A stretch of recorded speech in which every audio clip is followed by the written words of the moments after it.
How's it going, everyone? Welcome back to the next discussion as it relates to industrial automation, manufacturing, and closely related fields. As we have done in the past, we're going to look at some of the most popular questions, some of the most popular comments on a variety of different mediums when it comes to our industry. I'm going to be providing you my perspective. Again, happy to have a conversation, a debate. The easiest place to reach me would be on LinkedIn. You can also, if you're watching on YouTube, leave me a comment. I make sure to answer every single one of them. And of course, happy to discuss any other topics that are unrelated to what we're going to be talking today. That being said, the same format as we've done in the past applies. We're going to look at the 5 most upvoted questions and we're going to be answering them one by one. And so the first question comes from the user by the name of Ludwig or Mar, and he's saying, my first ever real automation project, thoughts on UI user experience. And he said, made this panel for our farm. So the context here is very important because he mentions that this is basically a potentially a family farm or maybe his farm, and this is what I would call more of a DIY project as opposed to large industry, which is going to follow certain standards where it's going to be a pre-established systems integrator. So of course the bar and the general expectations of UI are going to be different. And so as we scroll through the screens, I'm going to leave a couple of comments. I'm just going to zoom in a little bit. We have the first screen, which is the ventilation, and we can immediately, I speak French, so we can immediately notice that a lot of the labels are going to be in French. In this instance, it says réglage température, kbps. So it is basically temperature control and the current temperature of the room. I can obviously read through all of this, but what I'm immediately noticing and what stands out to me on this screen is, of course, the right side area where we see a lot of green, we see a little bit of red, and for some reason we see a little bit of blue. And again, if I squint well enough, we can notice that it is in auto. And so my initial impression is that there is quite a bit of color. And if you look at the ISA, I believe it's 101, where you have minimalistic HMI or modern design standards, I don't necessarily agree with all of them, but I do agree with the premise that we need to reduce the amount of objects as well as colors that aren't requiring our immediate attention. And this to me immediately screams, when you have very bright green and especially red colors, that something is perhaps wrong or different in the system. And of course, there's nothing wrong. I prefer this much less brighter other shade of green. That being said, of course, it's easy to understand what needs to happen. You press the start button, the system starts. You press the stop button, the system is going to stop. And there is some kind of an auto/manual operation where you can change the function of the screen. Let's look at all the screens for just a moment. So it looks like we have 3 motors. I am unclear what a soigneur is. I will have to research the actual translation. However, we immediately see the start and stop push buttons as well as indicators. And I'll make a comment on that in just a moment. We have a third screen which says statistics in French on the top. And last but not least, we have a picture of the panel in which the PLC as well as the HMI are installed. So we can immediately see that there's a click PLC. And for those that haven't noticed the screen on the previous picture, it is an automation direct system. So of course, immediately I have worked personally on Rockwell. I have worked on Siemens. I have done a lot of work with ignition. This is going to be a price sensitive or price conscious application where you're looking to make the system run. You're not necessarily looking to leverage the tools and the faceplates, whatever it is provided to you. You're just making sure that the equipment operates as expected. So once again, there's going to be some compromises with these different tools. That being said, if we look at the second screen, the first thing that immediately stood out to me is the fact that you have the push buttons, and right next to those push buttons, you have the status of the motor. I've explained this on this channel already in the past. I prefer to have more statuses for my motors. And so again, obviously I haven't looked at the panel, I haven't looked at the drawings. I'm assuming he's using contactors perhaps instead of VFDs, but I like to have more status indicators for the motor. And what I mean by that, generally speaking, is it's not only running or stopped, it could also be accelerating, it could be decelerating, it could be faulted, it could be paused. There's going to be a variety of those. Therefore, I never or rarely use just pure LED indicators for a specific motor unless it's a high level screen, meaning there's just a very small motor drawing. I can have maybe the color be either green or red just at a first glance, but here if we're starting, if we're stopping, I believe that there's an opportunity to show a little bit more as to what the motor is doing. I'm assuming that there's no speed regulation. I haven't seen any analog fields on either side, either as an input or an output. So again, my assumption is that is fine in this application because it's only starting and stopping the motor. That being said, again, I really dislike this UI where you have 4 buttons and it almost feels like one is a button, the other one's an LED. You have to really pay attention as to where you press. I would recommend having the start and stop next to each other and then having the motor light up as green or light up as red, and underneath say either running or stopped or faulted if there is a system fault. And he also has status lights in line with all of this. So once again, I'm not exactly sure why there's, for example, 2 duplicate indicators, and maybe this is the entire system versus this is the motor. So again, interesting design on the side, and it looks like this is for the status for the entire line. So again, maybe if all 3 of them are running, then it is in good condition. Maybe if 2 out of 3, maybe if 1 out of 3. That is of course based on the logic that he has written. And the last comment we have is about the statistics page. So number one, I immediately am confused by what is happening. It looks like it's some kind of a screw conveyor and maybe it moves in or the motor gets closer into the fan area. So that's why maybe the first one is already further ahead than the other ones. Again, it's a little bit difficult to understand. If I'm calling a screen that is statistical, to me, it implies some kind of data, maybe some kind of graph, maybe a bar chart.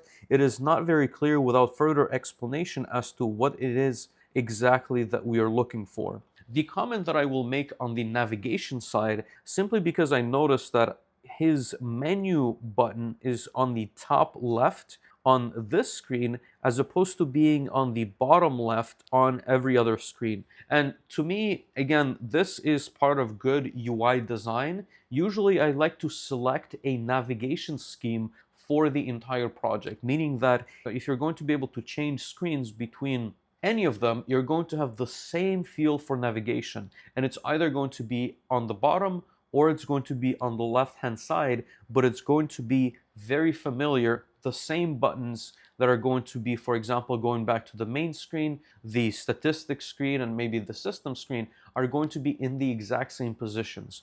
What I also like doing is, again, if you have 3 screens as part of your design, and let's say you're now on the main system, in this case, the way he set it up is that the main screen, which is, I'm assuming, maybe this is not even the main screen, right? But there's a ventilation screen. And then for some reason, you can go back into the menu or you can go back, I'm assuming, is to the previous screen. To me, that is a little bit unintuitive.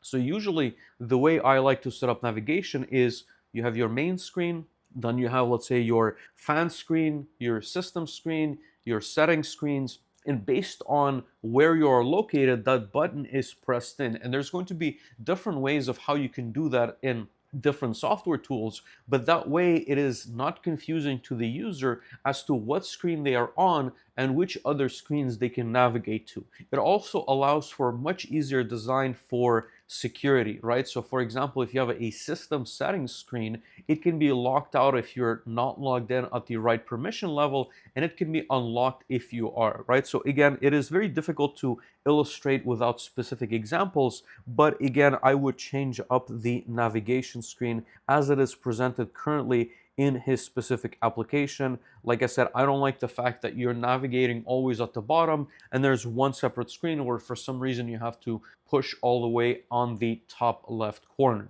The second most popular post this week comes from a user by the name of Bogus Dolphin, and he says, "My nightmare cabinet. This dusty box runs our whole mold line. Power supply failed on the back plane last night, and when I took it out after being down for an hour, the thing was still hot to the touch. Not to mention the box is 10 feet up, and this picture was taken from the top of the ladder." And so again, if you look at the picture, I know that some of you are only listening to this in audio form. It is basically a picture of the ControlLogix chassis, and I can only imagine how much trouble it was to troubleshoot this cabinet. And I can already imagine this poor engineer or technician working on this thing, and the line has been down more than half an hour. Everyone is pissed off, everyone is pointing fingers. There's obviously conversations around revamping this thing and just chopping off all of the conduit, rerunning it, making it clean. And of course, none of that is going to go through. I can almost guarantee that this line is going to continue running for the next decade. It's going to experience multiple failures. I'm sure that he has already made the case for this needing a better solution, but of course we cannot take the downtime. It's very difficult to afford new control systems. We cannot replace this. We cannot bring in a contractor or consultant or systems integrator that would help us solve this problem. And again, I've been to many of these conversations. We even see that he unplugged the module. I can't even read what's on the top here, and it's again very difficult to see what the label is, but it looks like it took a lot of effort to troubleshoot this cabinet. And I believe that sometimes our industry or industrial automation in general is underappreciated in these facilities until a failure occurs. And we are very quick to forget how much effort it took and how much, I would say, downtime was incurred in this instance as a result of improperly managing and investing in some of this architecture. I can immediately tell you that the ControlLogix that's inside of this chassis is obsolete and has been obsolete for over a decade because of how frequently I look at parts, at least in the world of Rockwell Automation. And this controller, if you go today on eBay, which is, I would say, pretty much the only place, obviously you can go to Radwell, but it's one of the only places that you can get it, is worth $50. So basically, this control system that is running what I would assume is a multi-million-dollar production line that probably incurred a ton of downtime and costs associated with this failure is running on a control system that, again, if it were purchased secondhand, would be worth maybe $500, maybe $1,000, right?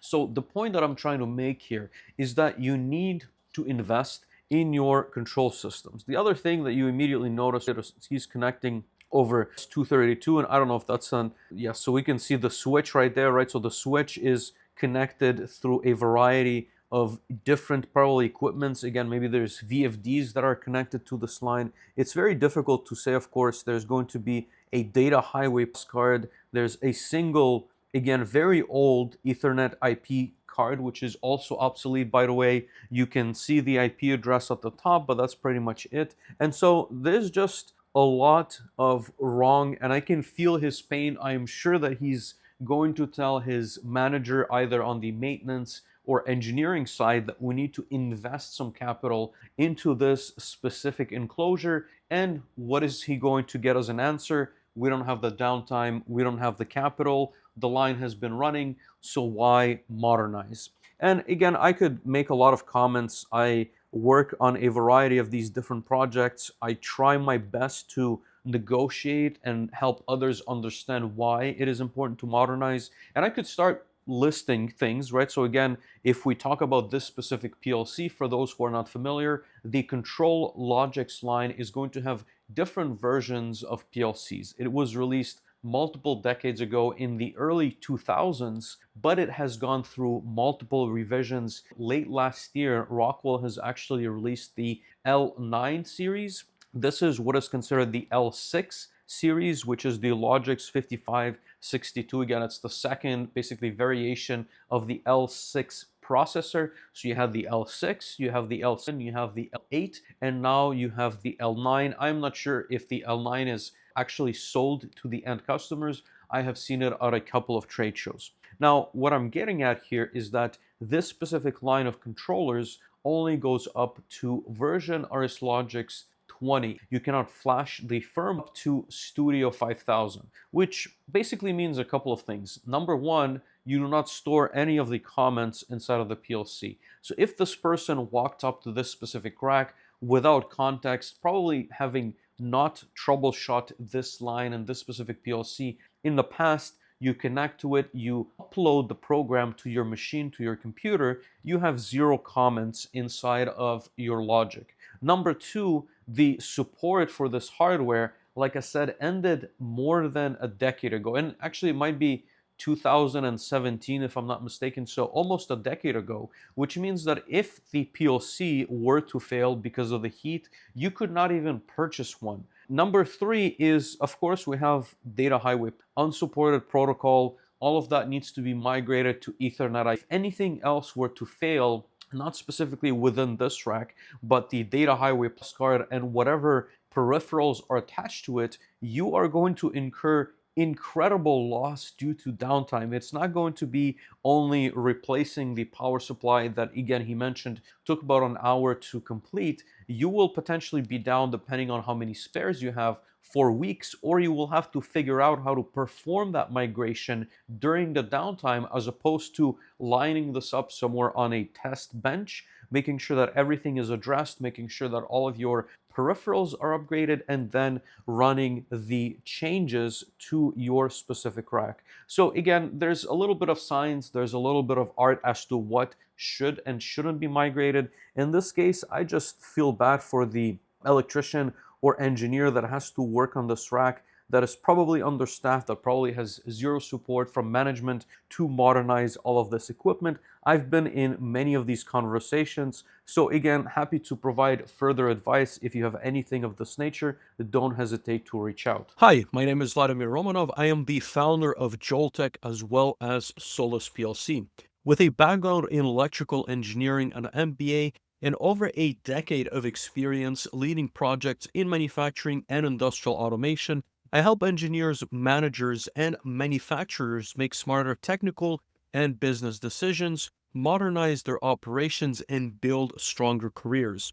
If you're serious about manufacturing, automation, and staying ahead in the industry, subscribe and join the community. The next thread is with regards to a training kit, so to speak. So someone has built a PLC lab setup and has or is looking for project ideas for a Siemens S7-313C and KTP 700 series panel. And this is by the username of Curious Barnacle 781. And it says, "Hi everyone, I've recently put together a small PLC training setup and I'd appreciate some feedback and project ideas. Current hardware: Siemens S7-313C CPU, Siemens KTP 100 HMI, 24 VDC power supply, 2 breadboards, 6 push buttons, 2 potentiometers, 8 LEDs, MPI, programming cable. The setup is intended for learning industrial automation and PLC programming at home. What I would like feedback on: what do you think about the setup? Is there anything important I'm missing? What skills could I realistically develop with this hardware? If you were in my position, what project would you build first?" Some projects ideas. He lists a bunch of projects, and I'm actually the #1 commenter on this specific post, so I can read my first comments. So it doesn't make sense to me that include components that cost thousands of dollars and throw in 5-cent push buttons instead of the industrial ones. It just makes the overall experience seem cheap. Is there anything important I'm missing? I'll add some networking gear, as it is important even on the simple setup and provides an opportunity to explore IP addresses, subnet masks, etc. What skills could I realistically develop using this hardware? PLC programming, AI development, and if you were in my position, what project would you build first? So let's go step by step. First and foremost, initial impressions. So as I've mentioned in my reply, it doesn't seem to make a lot of sense when you're going to go out and purchase industrial hardware, the licenses that are needed to program some of these devices. Again, maybe as a student, he has downloaded some dubious versions and is using that for free. That being said, I do believe if you're going to build a kit that not only you can practice on, but also maybe you can bring into an interview, it makes a lot of sense to spend a little bit extra and add the industrialized buttons. And again, those don't have to be expensive. You can go on AliExpress. You don't need to use the proper industrial panel rated push buttons. You can get those buttons for a couple of dollars, but they look much nicer when presented. And of course, it makes even the design seem a little bit more premium. And the reason why I mention this is that I have interviewed in the past technicians and engineers right out of school or right out of technical programs where they have brought their setup as part of the interview, and I would ask them questions. Could you show me what kind of a demo you had built? And of course, the more impressive the demo, not only from a technical standpoint, but also from the craftsmanship standpoint, especially if you're looking for some of the technician level roles, it is important to have the skill of putting things together as opposed to, again, maybe if you're an engineer, you're purely focused on programming, it could be a different story, but it is important to have some good hardware that goes along with your PLC and HMI in this case. His second question was about what am I missing? What should I be adding to the setup? So of course, I have a couple of thoughts on this front. I have built many trainers, including discussing some of what I would add to different trainers on this specific channel. So number one, I applaud to anyone who has put the time and effort into building something of this caliber. I am giving him advice based purely on what I see out in the industry and what skills I believe that are important. That being said, you can learn a ton of valuable skills with just what he has already presented without even changing out the push buttons. I can even make an argument as to why you probably don't need the push buttons because you can virtualize them on the HMI screen, but that's beside the point. Number one, I would add a networking switch or router. So I've talked about this in many other episodes, but a lot of devices nowadays will need to be connected to the OT network and in many instances to the IT side. And a lot of those responsibilities will fall on the technicians and engineers on the OT side because at a bare minimum, they need to be able to set IP addresses, they need to be able to set subnet masks, they need to understand what a default gateway is, they need to be able to establish communication between those peripherals as well as many others, such as servo drives, load cells, so on and so forth. What skills could I realistically develop with this hardware? Again, I jokingly said PLC programming and HMI development. I think that's a little bit obvious. This is a question that is to an extent rhetorical, but you can obviously develop a lot more than that. You can also develop your electrical skills. If you need to troubleshoot some of the systems, you will develop your troubleshooting capabilities. You can, of course, program a system that you can use or pitch in the real world. So perhaps you can design something that is complete and allows you to then land jobs and practice some of those skills, so interviewing skills as well, and the list goes on. But again, fundamentally, of course, a lot of the emphasis is going to be on PLC and HMI development, but ultimately the world is yours, so to speak. And the last question, if you were in my position, what project would you build first? And of course, again, I am of the opinion that you should build something that you truly enjoy. So if you have maybe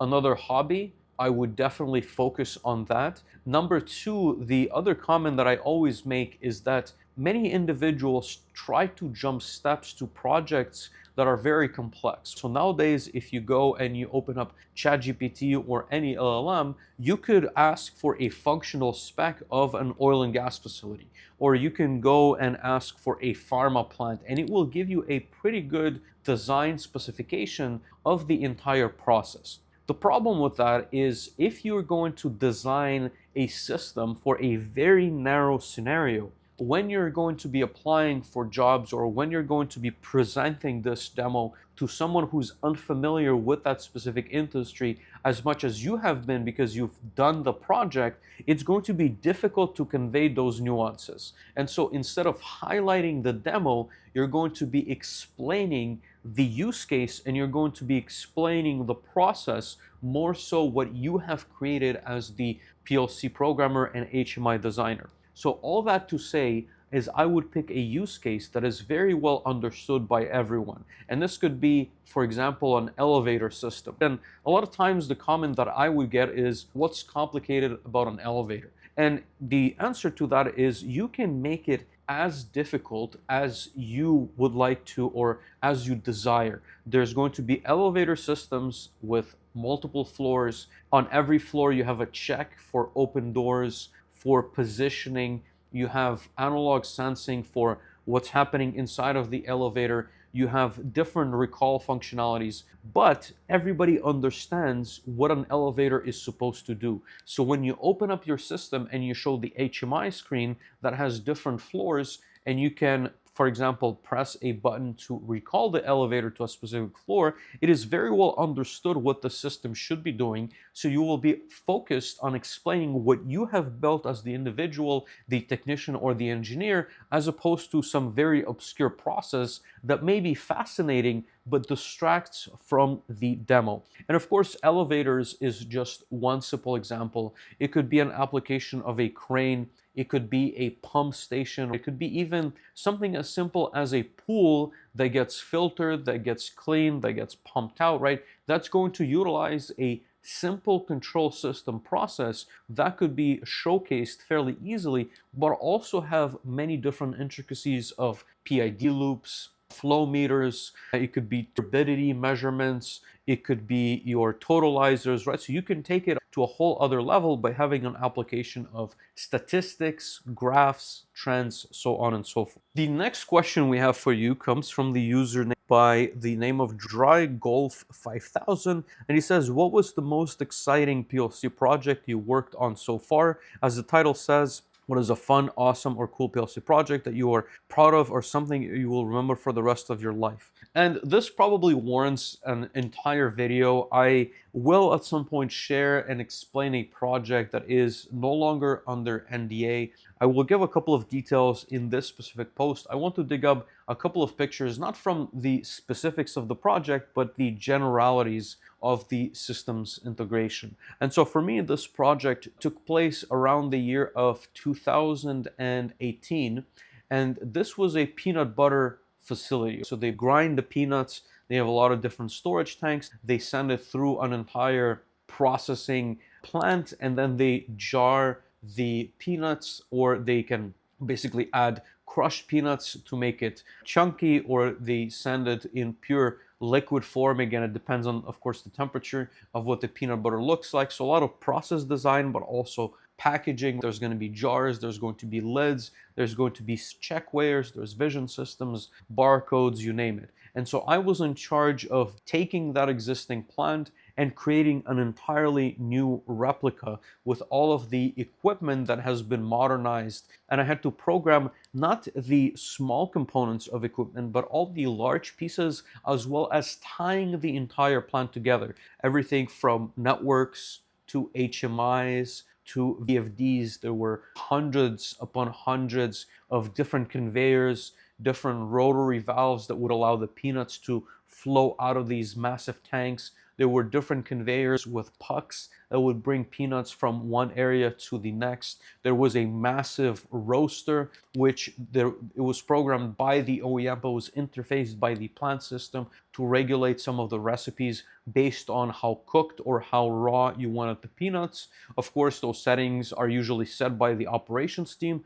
but all of that needs to be managed via the HMI, the PLC, and of course, needs to be conveyed from the plant floor via remote I/O into the main control system. So for me, that project was extremely exciting because it allowed me to be very creative, but at the same time needed to balance a lot of very technical details. So I still remember selecting the static switches that we needed inside of every panel. I needed to select all the IO points that we needed inside of every panel. I had these whiteboarding sessions with the engineering director at the plant discussing the tanks, what kind of sensors were they going to ship with, what kind of safety do we need, what kind of guards do we need, what kind of, again, analog level measure sensors do we need. And a lot of those questions were very ambiguous, mostly surprisingly, not only for me but also for the team. They were not, or they had not built a peanut butter facility from scratch in the past. So of course there was a lot of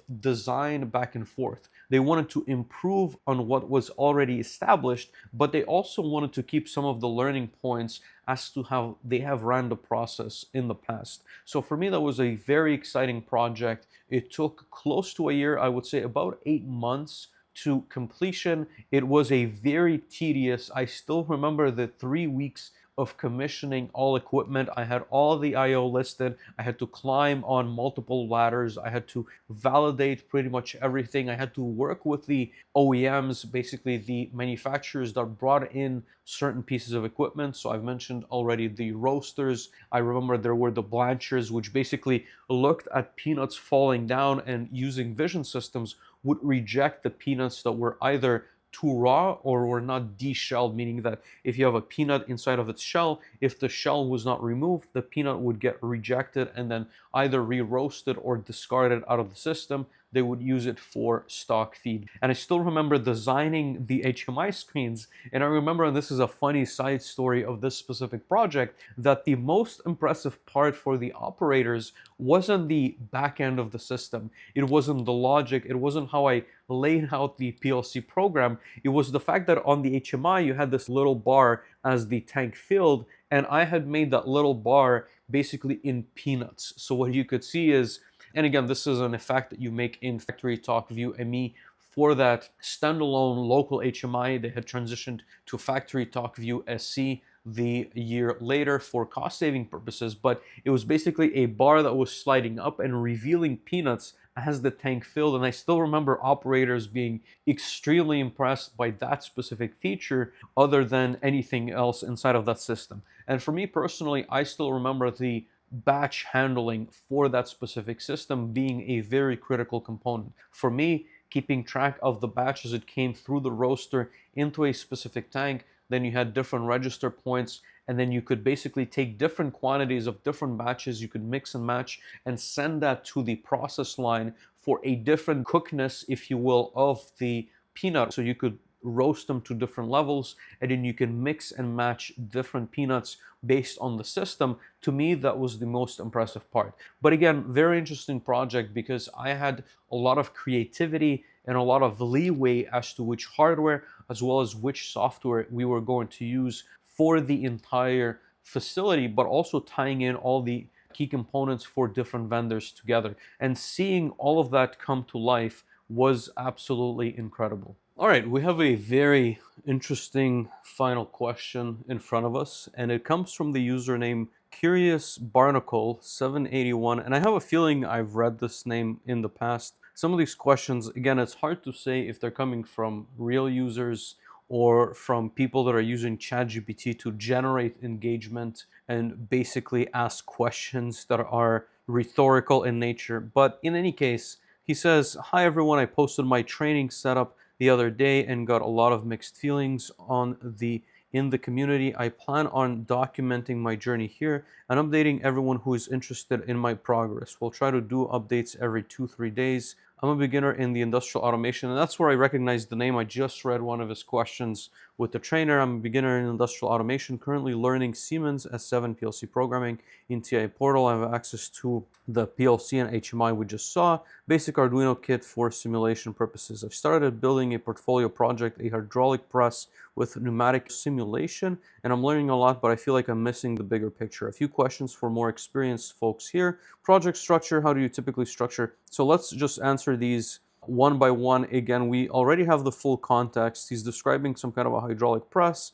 with pneumatic ejector simulation. And so he's missing the quote unquote bigger picture. How do you typically structure your PLC programs? OB, FC, FB, DB hierarchy. And so again, some of these acronyms are of course Siemens specific. If you come from the Rockwell world, this is going to be a little bit different. This is your programs, your routines, but also how do you describe maybe your functions, your blocks that you're going to be reusing in your program. This is a very broad question, right? So how do you structure a program? And those of you who have seen many different applications know very well that there is no single answer to this question. That being said, having done projects completely from scratch without being able to use anything else, I do like to spend some time analyzing the system that will be controlled by my specific equipment. And the reason for that, of course, is you want to break down the individual chunks of the system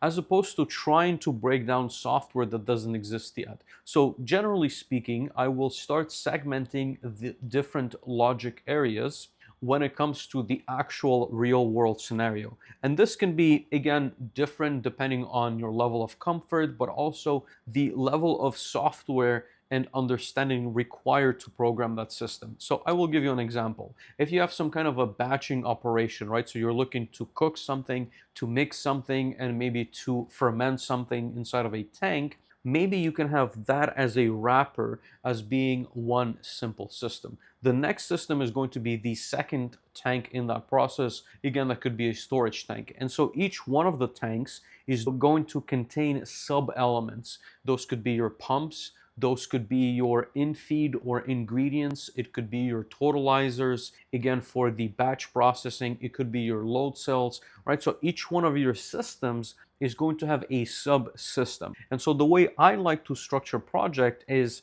I start to think my entire project is a system. What kind of subsystem does it contain? Then each one of those systems, what kind of subsystems does it contain? And I try to break this down as far as I can without going into instrumentation, right? So for me, just a single analog sensor is not necessarily, you could call it a system, but I don't think of that as a system. So for example, if I have a pump that has a VFD, but it may also have a inlet or discharge valve. It may also have a couple of sensors. So that is a system, but the individual sensor is not going to be. Of course, does the tank contain the valve system or the pump system? Again, it's up to debate on how you segment that, but hopefully that provides some clarity on how I think of larger projects and how I will create PLC programs. Of course, there's going to be some auxiliary programs and routines or function blocks, and that's going to be, for example, your IO, right? So your inputs, your outputs,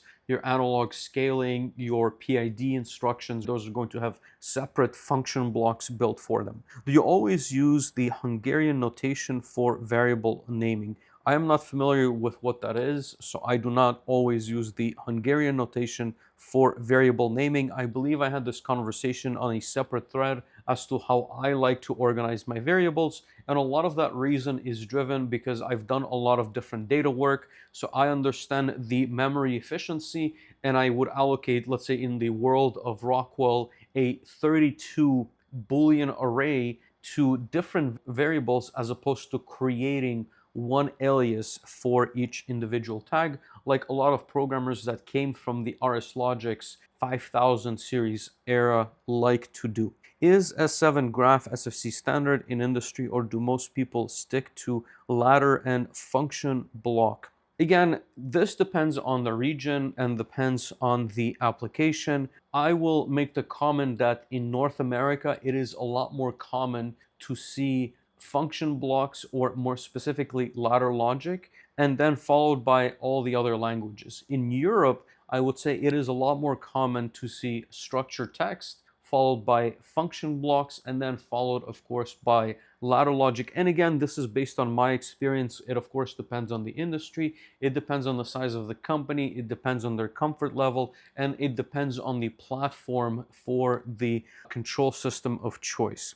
Industry practices, what's the standard approach for alarm management in a real project? The reality is there are some standards, but I would say that they are far and few in between. Typically, the way I like to implement alarms is I would separate into two categories. So those are going to be your alarms slash faults, or they will be warnings slash alerts. And the big difference is that a warning will not shut down a process. A fault or an alarm is something that will prevent the process or a component of a process from running. Of course, both of them need to have a action step for the operator to take. What I have witnessed very frequently in our industry is that a lot of warnings and alarms get created and basically overused to the point that the operator is going to see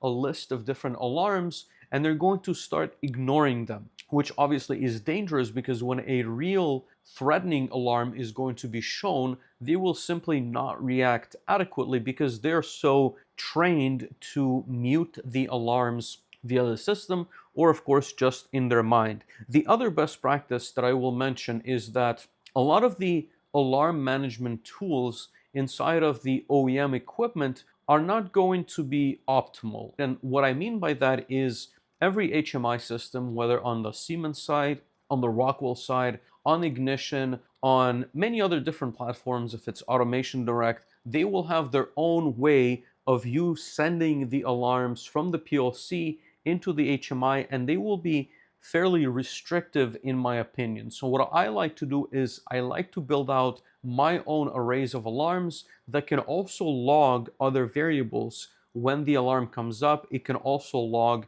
the username that was maybe registered at the time of the alarm, and it gives me a little bit of a data buffer so I can also go back and troubleshoot the alarm. Now, of course, this is going to be a little bit more challenging than just taking the out-of-the-box solution and pushing, for example, an integer as well as a message. I believe it's worth the effort depending, of course, on the specific system you're looking to implement. And if you're doing this for practice, I would experiment first of all with what's given to you by the native tools, and then think of ways that you could augment that. I believe that it really showcases extremely well in, especially in interviews. How important is HMI design in real industrial environments? Extremely important. I believe that too many machine builders and systems integrators don't put enough emphasis on HMI design. And so when you show up to the industry, you will see, I want to say, very poorly designed screens, massive buttons,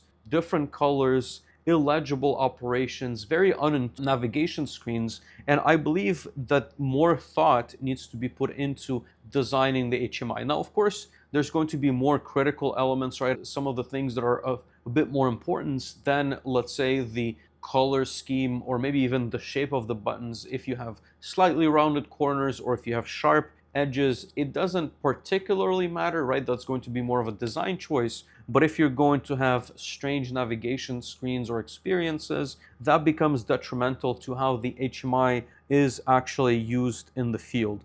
Do companies expect you to know SCADA as well as HMI? Again, expect is a very strong word. Depending on the project, you can build a quote-unquote SCADA or you can build an HMI. I've discussed this in multiple videos. There's going to be a number, I'm assuming, referred videos if you're watching this on YouTube, but I've discussed the main differences between HMIs and SCADAs. And very briefly, your HMI is going to be controlling a local piece of equipment, is going to have a limited amount of data. There's obviously ways to trend data on an HMI. Usually a SCADA is going to be a distributed environment, is going to collect and store and present a lot more data. So it's going to be a lot more analytics focused, but it also will allow you to visualize and start and stop a substantial amount of pieces of equipment as opposed to a single machine. In terms of resources, what resources do you use to go beyond the basics, books, courses, YouTube? I had to learn a lot of this in the field personally,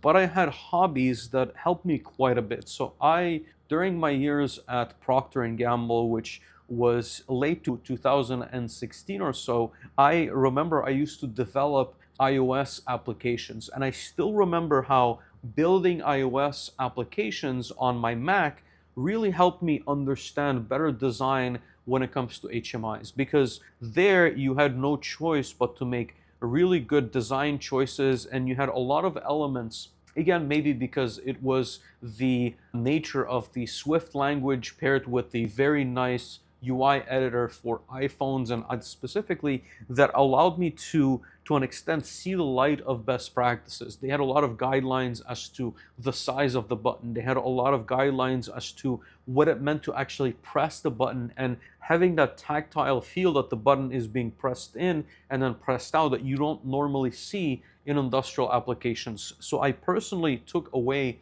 a lot of those lessons specifically for the HMI when it comes to phone, iOS, and iPad design in general. When it comes to general systems, I learned a lot by whiteboarding with senior architects. So I would have a lot of conversations and ask them questions about the P&IDs that they have designed, about the different process steps, about how to get unstuck when you're looking at the high level picture and it's very difficult for at least my brain to understand and wrap my head around how to program this entire monstrosity or plant and then how to segment that into smaller segments. So it just came from a lot of conversations with people who have done the implementation before. Is there a good reference for IEC 61113 standard that is beginner friendly? So this of course refers to the programming languages. Again, I have a lot of tutorials on YouTube. I have a lot of tutorials on the solusplc.com YouTube channel. I now have a ton of different tutorials on the Joltech website as well as the channel. So feel free to ask questions. I don't know any other resources. There's going to be a couple of books that you can probably find on Amazon or online. Any Siemens specific resources you'd recommend? I have gone through a couple of the training materials that Siemens has put out. I've looked at some of the videos that Real Parse has put out. My general opinion is that there's still a lack of materials in our space. Training videos, hands-on tutorials, labs, showcases of different equipment. And what's important to recognize, it's very rarely just about the PLC and the HMI. I have a lot of projects that involve the 100SP IO series. I have a lot of projects that involve scale and switches from Siemens. I have projects that involve PowerFlex drives and G120 drives, right? So it's important to see a lot of those peripherals. So obviously there are some on YouTube, but there aren't, to be honest with you, that many. I'm self-teaching and building this portfolio to land my first job in automation. Any advice on what employers actually look for? I've talked about this many different times. I believe that if you express interest and you can showcase something even much more basic than what he has designed, you do have a chance at a job. And typically, if they do call you in for an interview, it means that they're trying to evaluate the fit for the team, which means that you have the prerequisites necessary to land that specific position. If anyone has good projects ideas, I'm open to suggestions. Again, you have already picked a project. Until you have completed this project, I would not switch to something else. I will take the time and design this hydraulic press with the pneumatic injector simulation. For whatever reason he decided to go that route, I would finish that project before moving on to something else so that you could learn and improve and get feedback. Again, I don't think that there's a need to publicize every 2 to 3 days because a lot of the progress will take a little bit more time, in my opinion, than that. Maybe giving an update every other week makes a little bit more sense. But again, I think a lot of this is interesting and we'll see where this continues to go if it gets upvoted again within the community. Thank you everyone so much for watching and or listening. If you're listening to this in podcast form, it will be released on a fairly regular schedule. I plan on doing this every single week. There's always different ideas and different comments to discuss. If you have anything to add to the conversation, would really appreciate you leaving me a comment, asking a question, or otherwise. Of course, if you could share, truly appreciate it, and I will see you next time.